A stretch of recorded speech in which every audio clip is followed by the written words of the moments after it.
O negócio é que o Brasil, até uma pergunta aí, até já para começar, né, como que é essa Pode batida. Porque assim, né, o Brasil ele tem problemas de todos os níveis que a gente pensar, né? Econômico, social, de tudo que é jeito, né? Como que você pensa assim? Eu digo não, quando eu chegar lá eu vou fazer. Mas como que faz para estruturar porque também tem uma coisa, cara, que eu acho que falta no Brasil muito. É um negócio chamado planejamento estratégico. Entendeu? Isso nós não temos, é zero planejamento estratégico, entendeu? E a China? A China tem. A China só é. A China é planejamento estratégico e de longo prazo ainda, que é uma maravilha. Mas aí como que vocês pensam isso? Como que vocês estruturam? Porque, obviamente, tudo é meio que importante, né? Então, assim, como que vocês priorizam? Como que vocês estão pensando toda essa... Porque é muito problema, cara. Tem problema na educação, tem problema na economia, tem problema na reforma tributária, reforma administrativa. Aí tem problema de riquezas, não só da terra raras, mas do próprio petróleo e tudo, entendeu?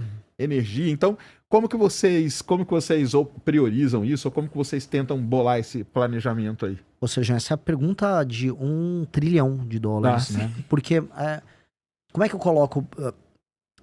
A gente, quando estruturou o Livro Amarelo, a gente tentou tornar, vamos dizer, a série de pastas que um presidente teria, os ministérios, num todo coerente.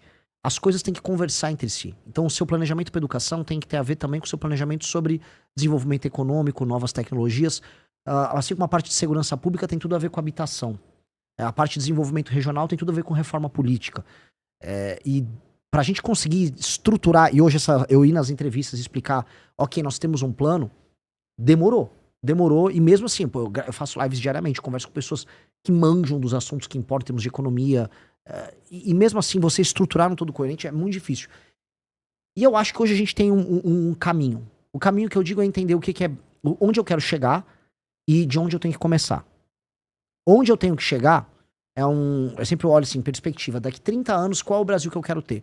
Eu quero um Brasil que seja, em 30 anos, uma das 5 nações mais importantes do mundo. Isso não significa ser um dos 5 PIBs maiores PIBs do mundo, tampouco significa ser uma das 5 nações com maiores forças armadas do mundo, mas uma das 5 nações mais relevantes do mundo, que pode sentar na mesa para discutir os temas que importam no mundo. E aí, se eu fizer partindo dessa premissa, daqui 30 anos, ser o top 5, o que eu tenho que fazer para chegar até lá? Eu acho que a discussão começa aí. E aí, quando a gente olha o tamanho do problema, a gente fala, ok, se por um lado há uns atalhos no caminho e elementos que ajudam a gente a acelerar e tirar o gap em algumas áreas, eu acho que a discussão sobre terras raras nos leva para isso, ela é um acelerador do nosso atraso, ela tira do nosso atraso e pode encaminhar a gente em algumas áreas. Por outros, a gente tem temas que são, assim, do século XIX. Especialmente a questão política a nossa política é uma política do século XIX mesmo, uma política patrimonialista pós-feudal, vamos colocar assim, é um coronelismo com características pré-modernas. Mas como eu estruturo isso? Primeiro você tem que entender, eu preciso criar um vínculo e um ato quase fundacional com o povo do país que eu vivo, com um tema que é central, que vai unir do rico ao pobre, da pessoa do norte ao sul, do branco ao negro. E esse tema é segurança pública. O tema é segurança pública. O assalto no Brasil, ele é muito democrático. Todo mundo já foi assaltado, de todas as classes sociais. Todo mundo viveu, vamos dizer, um ataque à sua propriedade ou à sua dignidade por conta da violência. E a pessoa que endereçar essa questão, ela abre um leque de opções de reconstrução de um país. E uma coisa puxa a outra. Então, eu não consigo resolver, por exemplo, os maiores problemas que envolvem IDH no Brasil, que estão nas cidades mais pobres do país e nas periferias, se eu não tiver acesso a esses lugares. Então, começa por isso. Eu tenho que retomar o território brasileiro. O ato de retomar vai me dar um resultado prático grande em termos de aplicação de políticas públicas nesses lugares. Mas ele também vai me dar um ato simbólico que ninguém está levando em consideração, de ser o primeiro presidente que olhou para esse problema e resolveu esse problema. Para andar com isso, por isso que esses temas são uma coisa muito complexa. Tem toda uma agenda de nova legislação para matéria penal, para matéria da lei de execuções penais e porque a gente chama hoje, na hora de enfrentar o crime organizado, de direito penal do inimigo, que é uma legislação própria para que você faça com que o membro de uma facção ele tenha um status jurídico especial, que é basicamente ele ter menos direitos, diminui muito o direito de defesa dele e faça a pena para ele ser mais alta. A implementação disso também tem que envolver inteligência.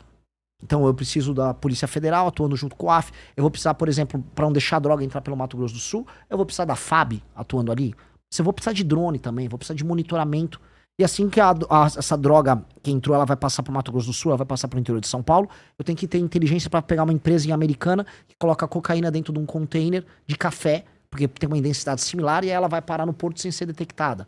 Então eu tenho que pegar essas empresas no meio. Assim como eu tenho que pegar ali na Baixada Santista, tomar as favelas que estão na Baixada Santista, que o PCC usa como uma espécie de doca para montar o pacote que será exportado e retomar o Porto de Santos.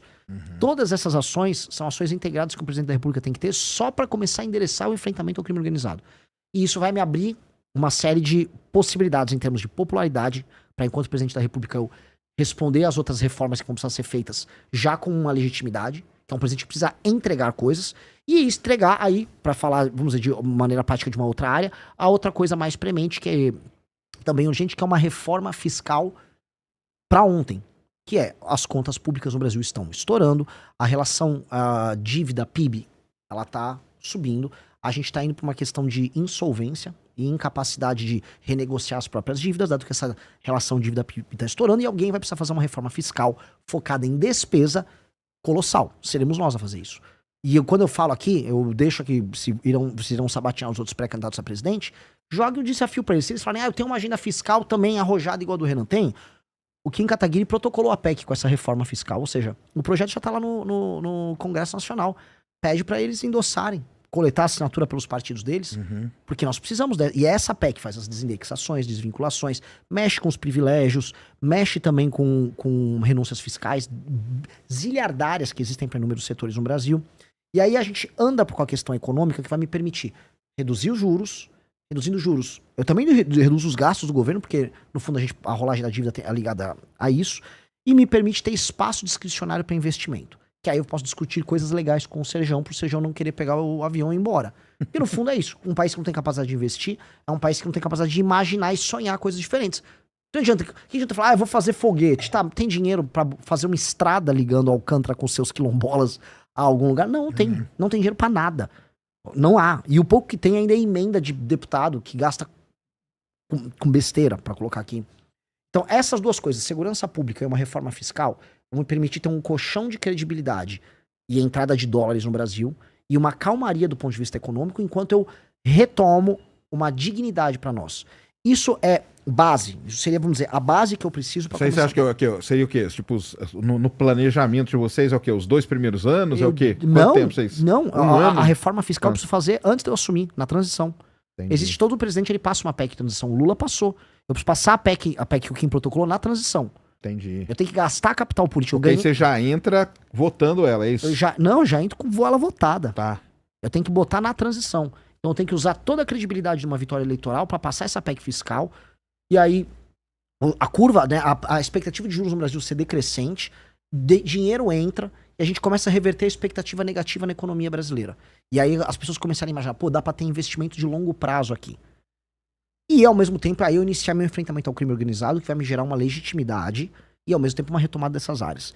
Isso são a base, é a base de tudo. Aí eu preciso começar.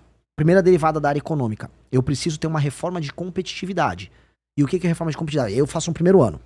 Eu tenho que passar uma agenda que facilite contratação, demissão, abertura e fechamento de empresas. Eu preciso endereçar os investimentos em infraestrutura, estradas de rodagens, ferrovias e energia, para começar a ter complexos econômicos mais funcionais no Brasil. Eu preciso ter marcos regulatórios, por exemplo, ligados à cobrança de dívida no Brasil, que você cobrar uma dívida no Brasil é um caos. Um banco te emprestar um dinheiro e você coloca uma garantia, uma máquina numa empresa. Para cobrar a máquina e para o banco pegar a máquina em pagamento, se você não pagar, são anos. Então o banco é mais fácil cobrar um spread bancário muito alto, porque ele sabe que a capacidade de cobrança dele é baixa. A gente tem que facilitar isso. Eu odeio o banco. Dito isso, eu entendo a lógica do banco saber que ele vai tomar um calote quase sempre. Então tem que facilitar. Deu uma garantia, seja fácil de executar. A gente tem que ter maior velocidade nesses processos.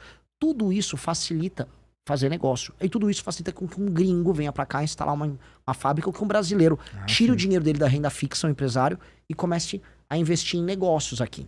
Tudo isso somado à reforma fiscal que andou, vamos dizer, como eu posso colocar aqui, que permitiu que os juros ficassem mais baixos, o dinheiro entrasse, não só dinheiro de especulação, como a gente tem com juros. Só uma reforma fiscal, ela já ajuda também investimento externo no país, né? Óbvio. Porque aí reduz o problema do Brasil. O risco no longo prazo. Muita incerteza, né, cara? É lógico. Muita incerteza que empresa que vai colocar uma grana aqui, vai colocar uma empresa aqui, uma incerteza, porque a gente tem incerteza em vários setores, tem incerteza trabalhista, né, que tem esse problema todo, tem incerteza política, né? E tem incerteza fiscal também, né? Perfeito. Isso aí as empresas não querem, né? Elas fogem, né? Exato. E isto é, vamos dizer, isto é o que precisa ser feito.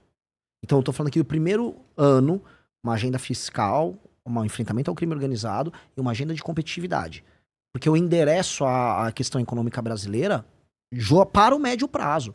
Na verdade, se a gente trata esses marcos regulatórios e faz as reformas de competitividade e já resolve o fiscal, meio que eu enderecei a questão fiscal do Brasil para os próximos governos.